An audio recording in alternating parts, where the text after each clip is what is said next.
I'm Tanya, and today I'm going to tell you about a night that changed not just a family dinner but also my perspective on the so-called family. It all started when the tiramisu came back to the kitchen for the third time. Table 7 complained that it was too cold and lacking flavor. My sous chef, Leo, called out, annoyance seeping through his composed exterior. That's the Harrington family reunion, right? I peeked through the kitchen's small window at table 7, where my extended family was acting as if they owned my restaurant, the bistro. My cousin, Isabella, was impatiently clicking her fingers at a young server, while her brother Ethan was filming on his phone. I could already imagine the snide social media post he'd make later. I'll handle it, I said, readjusting my apron. Send out a fresh one, extra cocoa powder on top. Make it perfect. Leo raised an eyebrow. Chef, you don't serve tables anymore. Tonight I do, I replied. I've been observing them from the kitchen of the bistro, my elegant restaurant in the heart of Chicago, for over an hour now. It was the Harrington family reunion, with 23 cousins, aunts, and uncles gathering to celebrate my Aunt Penelope's 65th birthday at the most sought-after reservation in the city. They had no inkling that I was the owner. When I opened the bistro 3 years ago, I did it quietly. I didn't make a big deal about it to my family or post grand announcements on social media. After 12 years of being the family disappointment, the poor Tanya still working in a diner, I had learned to keep my achievements to myself. I picked up the freshly made tiramisu and walked into the dining room. Look, it's Tanya, Ethan's voice boomed across the restaurant. Still serving food at? Well, you know. The whole table burst into laughter.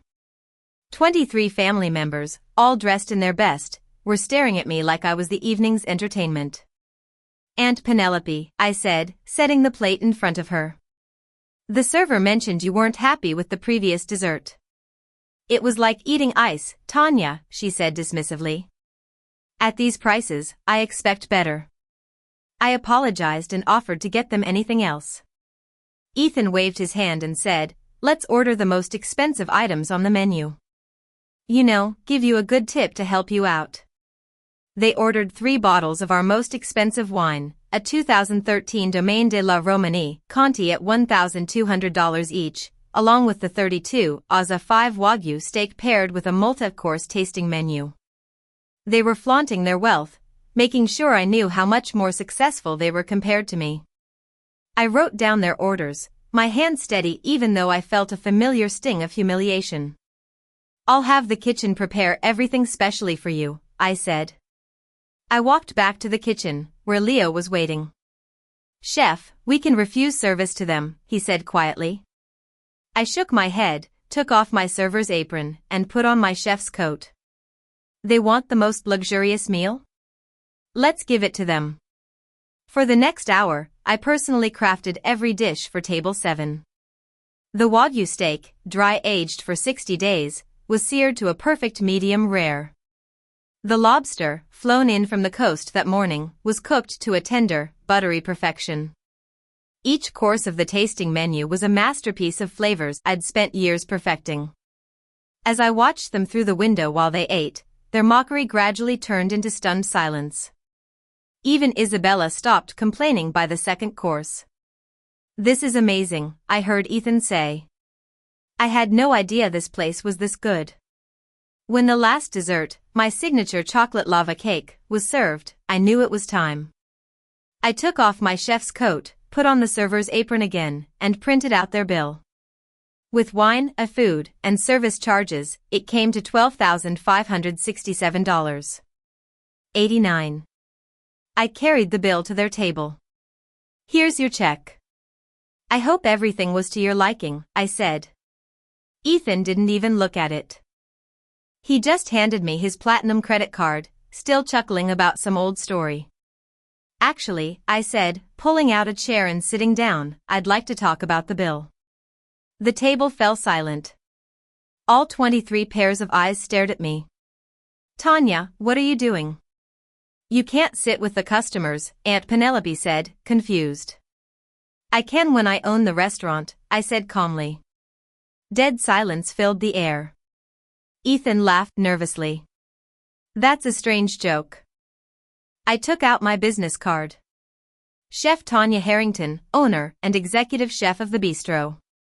Not a joke. I opened this place 3 years ago. The wagyu you just ate? I sourced and aged it myself. The tiramisu that was too cold? I made it 3 times to get it right. Ethan's face paled. You're lying, he stammered. I continued, the 2013 Domaine de la Romanie Conti you insisted on ordering? I bought those bottles at an exclusive auction last year. Cost me $800 each.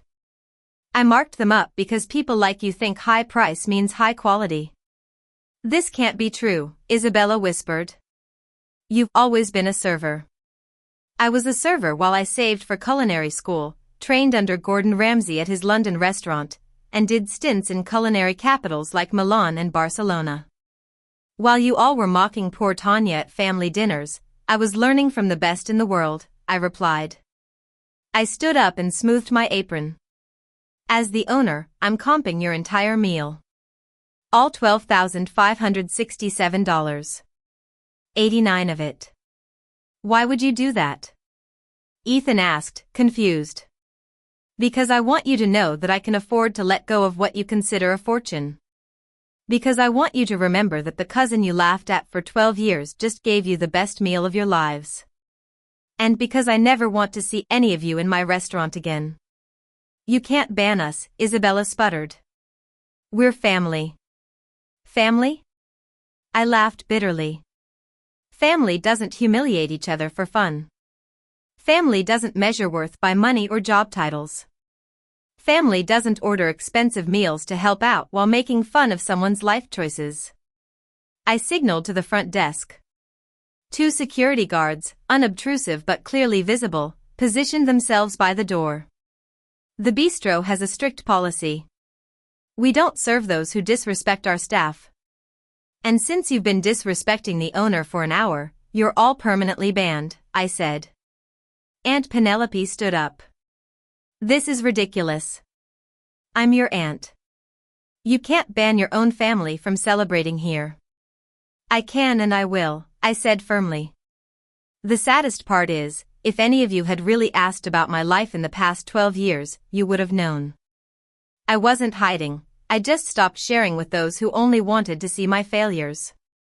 Aunt Penelope's eyes filled with tears. Tanya, I didn't know. No, you didn't want to know.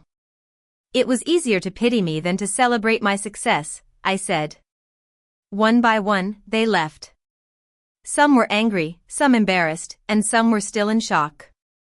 Isabella mumbled something about a lawsuit, and Ethan was on his phone, probably trying to change the narrative for his friends. Aunt Penelope was the last to go. She stopped in front of me, her face full of regret. I'm so proud of you, Tanya. No, I said gently but firmly. You had a long time to be proud. You chose to look down on me instead. She left, crying, with the help of Uncle Henry. The restaurant felt lighter and cleaner with them gone. My staff emerged from the kitchen and service areas. Wow, chef, Leo whistled. That was necessary. Nobody disrespects my team, not even family, I said. Your team? They were disrespecting you, one of the servers, Lily, said.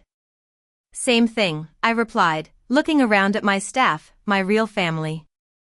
This restaurant isn't just mine. It's ours. And anyone who can't respect that doesn't deserve to dine here. The rest of the evening went smoothly. Our regular customers, who came for the food and the experience, filled the place with a great atmosphere. Around 11 p.m. As we were getting ready to close, Leo came to me with his tablet. Chef, you need to see this. It was a Yelp review written by Ethan an hour ago. 1 star. A long rant about discrimination, bad service, and being scammed by a jealous relative. I laughed out loud. Leave it up, I said. But, chef, look at the responses, Leo said. Below Ethan's review, dozens of replies were pouring in. Regular customers who'd seen what happened, food critics who knew my work, and other restaurant owners showing support. The one-star review was being buried under a flood of five-star responses. You know what the best revenge is? I asked Leo. Living well. No, I grinned. It's a fully booked restaurant and a 4-month waitlist. And by the way, it just got longer for anyone with the last name Harrington. As I locked up the bistro that night, I thought about how far I'd come. All those years of being the poor Tanya, all those family dinners filled with mockery. They were right about one thing, I was still serving. But now, I was serving on my own terms, in my own successful restaurant, creating memories that people would cherish forever. And if that meant excluding my extended family, well, that was their choice. They had tried to make me feel small, but instead, they got a lesson they'd never forget: never underestimate the waitress. She might just own the place. The next morning, I had 60 missed calls and over 100 texts. Family members who'd heard about what happened. Some were apologizing, some were demanding explanations, and some were threatening all sorts of things. I deleted them all and blocked their numbers. Then I went to my restaurant, my pride and joy, and started preparing for another busy evening. Because that's what you do when you're living your dream. You keep cooking, keep serving, keep succeeding, and you never let them see you break down.